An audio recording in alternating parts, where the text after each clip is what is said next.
Bueno, vamos a ver las leyes de los gases, las leyes fundamentales de los gases o volumétricas. Entre ellas vamos a ver la ley de Avogadro, Boyle, vamos a ver la ley de Charles, la ley de Gay-Lussac, vamos a ver la ley combinada de los gases, vamos a ver la ecuación del gas ideal. Bueno, vamos a empezar con lo que es la ley de Avogadro. Bueno, la ley de Avogadro es una relación entre el volumen y la cantidad de sustancia. Esta ley viene como complemento a las leyes de Boyle, de Charles y de Gay-Lussac. El italiano Amadeo Avogadro en 1811 postula una hipótesis en la que él establece que volúmenes iguales de gases a la misma temperatura y presión contienen números iguales de partículas.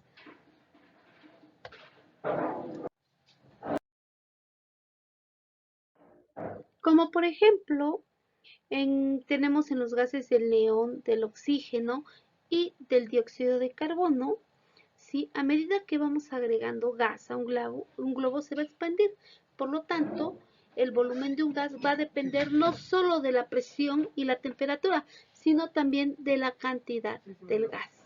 Bueno, la ley de Avogadro va a entrar en contradicción, entró en contradicción, pero esta se resolvió ya que pudo confirmar que los gases se combinan en relaciones de números enteros. Además, Avogadro especificó que las moléculas de los elementos gaseosos debían ser diatómicos. Por ejemplo, hidrógeno 2, oxígeno 2, cloro 2, etc. Aunque, como se ha visto, esta idea entraba en conflicto con las ideas de Dalton. Pero como se ve que el oxígeno es una molécula diatómica y se puede dividir en dos átomos, esto permite obtener moléculas de agua. Esto significa que el átomo de oxígeno tiene que partirse, lo cual no es posible, pues el dominio de Dalton determinó que el átomo permanece invisible en las reacciones químicas.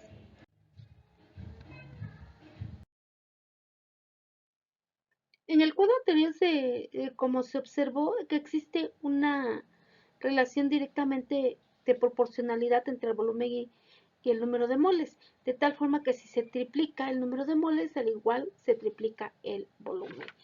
Eh, bueno, también vemos que Amadeo Avogadro entre sus investigaciones también en los gases ideales, la temperatura y la presión van a ocupar volúmenes iguales y van a tener igual número de moléculas. Por lo tanto, para los cálculos vamos a utilizar también el número de Avogadro para los gases.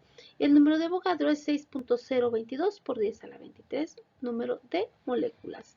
Bueno, también podemos expresar la ley de Avogadro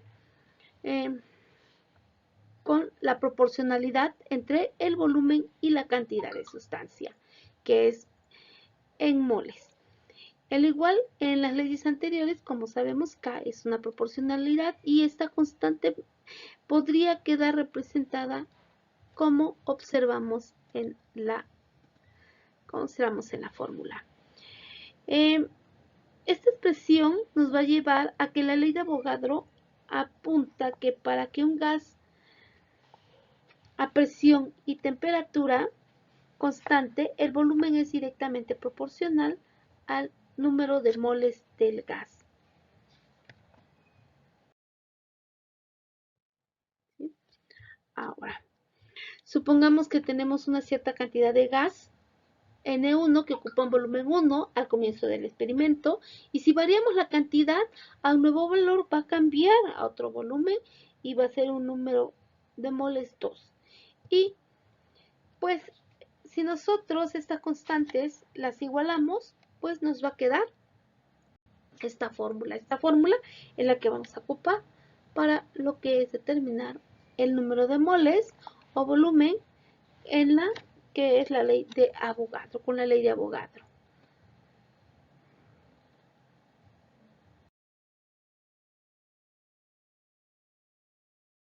Normales de un gas, las leyes de los gases que se han estudiado, se ha trabajado se ha trabajado con datos de presión, de volumen, de temperatura, con una masa constante o con una masa fija. Por lo tanto, se puede decir que para conocer la cantidad de un gas con la que se está trabajando, sin que se tenga datos de la masa, es indispensable conocer presión, temperatura y volumen, ¿sí? Por lo tanto, cuando se hacen experimentos, se tienen que tener ciertas condiciones específicas, es necesario establecerlas. Estas condiciones que acabamos de mencionar. A estas condiciones de un gas, normales de un gas, son temperatura de 0 grados Celsius o 200, que es igual a 273 Kelvin, la presión que va a ser igual a 760 milímetros de mercurio, que esto es igual a una atmósfera, y el volumen de 22.4 litros. Bueno, en la literatura también la podemos encontrar, en la científica podemos encontrar las condiciones normales, también las que como CN o TPN, que es una temperatura y presión normal, o STP, que es estándar, temperatura y presión, y TPS, temperaturas y presión estándares.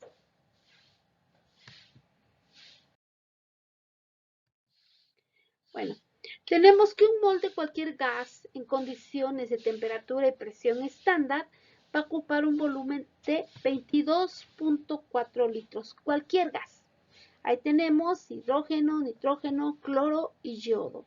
Y tenemos que se encuentran en su forma diatómica, ¿sí? Y van a tener un volumen de 22.4 litros. Bueno, y estas condiciones también nos dice que la presión es una atmósfera, como ya lo mencionamos, el volumen, que ya mencionamos, pero es 22.4, y la temperatura. Estas son las condiciones estándares, ¿sí?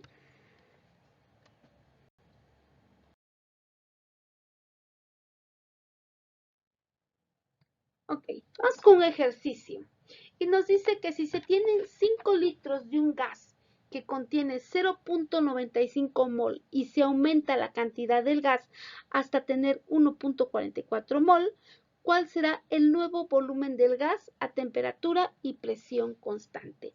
Bueno, ya nos está dando los datos, nos está pidiendo el nuevo volumen. Vamos a obtener datos, vamos a leer nuestro ejercicio y los datos que tenemos son 5 litros, volumen 1, número de moles 1.95 mol, tenemos número de moles 2, 1.44 mol, y nos pide lo que es el volumen. Bueno, vamos con la fórmula, que es la fórmula que acabamos de ver, de la ley de Avogadro. Tenemos que volumen 1 entre el número de moles 1 va a ser igual a volumen 2 entre el número de moles 2. Despejando el volumen, vamos a tener que volumen 2 va a ser igual a volumen 1 por número de moles 2 entre el número de moles 1. Sustituyendo, tenemos que volumen 2 es igual a 5 litros que tenemos por número de moles 2, que son 1.44 entre el número de moles 1, que es 0.95, y nos da el resultado siguiente.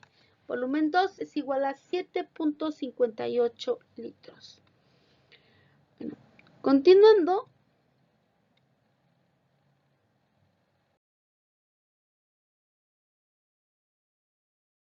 vamos a continuar con otro ejercicio y dice cuál es la masa de 10 litros de dióxido de carbono en condiciones normales de presión y temperatura. Nos está pidiendo la masa y nos está dando un volumen. Y nos dice que son condiciones normales de presión y temperatura. Ya tenemos que un mol de un gas, de cualquier gas, en condiciones normales de temperatura, sus condiciones normales de presión y temperatura, la presión va a ser una atmósfera, el volumen va a ser 22.4 litros y la temperatura 0 grados Celsius o 273 Kelvin. Okay, ya que tenemos esas condiciones, vamos a sacar la masa molar del dióxido de carbono. Y para determinar la masa molar, vamos a ver que tenemos un carbono, ¿sí? Un átomo de carbono que lo vamos a multiplicar por la masa del carbono, que es 12 gramos mol, nos va a dar 12 gramos mol. Tenemos dos átomos de oxígeno. En esos dos átomos de oxígeno, vamos a poner los átomos por su masa del oxígeno, que es 16 gramos mol. Lo multiplicamos por 2, nos va a dar 32 gramos mol. Ahora vamos a sumar 12 gramos mol más 32 gramos mol, nos va a dar 44 gramos mol. Ya tenemos la masa del dióxido de carbono. Ahora, de manera estequiométrica, vamos a pasar esos 10 litros de dióxido de carbono a mol. Y vamos a hacer una relación. Recuerden que una mol de un gas, cualquier mol, tiene 22.4 litros. Es igual a 22.4 litros. Entonces, una mol de dióxido de carbono tiene 22.4 litros porque está en las condiciones normales que nos dice el ejercicio. Ponemos 10 litros de dióxido de carbono y vamos a eliminarlo. Vamos a eliminar los litros, vamos a hacer una relación, ¿sí? Y decimos que un mol de dióxido de carbono, que es lo que vamos a querer, y el litro vamos a poner abajo porque lo vamos a eliminar, tiene 22.4 litros. Ahora sí, eliminamos litros y litros de dióxido de carbono y nos queda mol. Ahora sí, 10 litros por 1 entre 22.4 nos va a dar 0.45 mol de dióxido de carbono. Ahora, estos 0.45 mol, vamos a pasarlos, ya los tenemos en mol, ¿sí? Que es cantidad de sustancia, ahora sí, los vamos a poder pasar a lo que es masa. Vamos a escribir 0.45 mol de dióxido de carbono, lo vamos a multiplicar y decimos que una mol de dióxido de carbono es igual a su masa. Tenemos la masa del dióxido de carbono, mol vamos a eliminar, por lo tanto va a ir abajo y decimos que una mol de dióxido de carbono tiene 44 gramos de dióxido de carbono. Punto 45 por 44 nos va a dar 19.8. Bueno, vamos a eliminar las unidades de mol y nos quedan 19.8 gramos de dióxido de carbono. Ok, es la forma en que resolvemos ese ejercicio. Entonces, 10 litros de dióxido de carbono es igual a 19.8 gramos de dióxido de carbono. Ese es un... Vamos a realizar otro ejercicio. Dice, ¿qué volumen ocupa 5 gramos de etileno en condiciones normales de presión y temperatura? Bueno, vamos a calcular la masa molar del etileno. Entonces, en este caso, vamos a determinar su masa. Tenemos carbono, 2 átomos, por su masa, que es 12 gramos mol. Entonces nos da 24 gramos mol. Tenemos hidrógenos, tenemos 4 átomos de hidrógenos, por su masa, que es 1 gramo mol, nos da 4 gramos mol. Sumamos 24 más 4, entonces nos va a dar 28 gramos mol. Ahora, el problema nos dice que tiene condiciones normales de temperatura y presión, ¿sí? Un gas, un mol de un gas en condiciones normales de temperatura y presión, la presión es una atmósfera, el volumen es 22.4, que es con el que vamos a trabajar, que es un mol, y la temperatura 0 grados Celsius es igual a 273.15 Kelvin. Okay. Vamos a poner los 5 gramos de etileno, ¿sí? Y vamos a trabajarlo por conversión. En el problema pasado lo trabajamos en 2 pasos, ahora vamos a trabajar en un solo paso, vamos a unir. Vamos a pasar estos gramos a mol. ¿Por qué? Porque nos está pidiendo volumen. Ahora vamos a hacerlo al revés. Estos gramos vamos a pasarlos a mol y tenemos que un mol de gas, ¿cuántos gramos tiene? 28 gramos. Por lo tanto, gramos va a ir abajo y mol va a ir arriba. Entonces dice que un mol de etileno tiene 28 gramos. Gramos y gramos se eliminan, ¿sí? Gramos de etileno. Ahora, nuevamente vamos a continuar. Ya tenemos mol. Ahora sí, los moles los vamos a pasar a volumen. Recuerden que un mol tiene 22.4 litros. Mol vamos a eliminar, por lo tanto va abajo. Un mol de etileno tiene 22.4 litros. Eliminamos mol y mol de etileno y nos quedan los litros. Ahora sí, multiplicamos 5 por 1 por 22.4 litros y lo dividimos entre 28 por 1. Nos da 4 litros de etileno, ¿sí? Entonces, el volumen que ocupan 5 gramos de etileno son 4 litros. Y esa es la respuesta.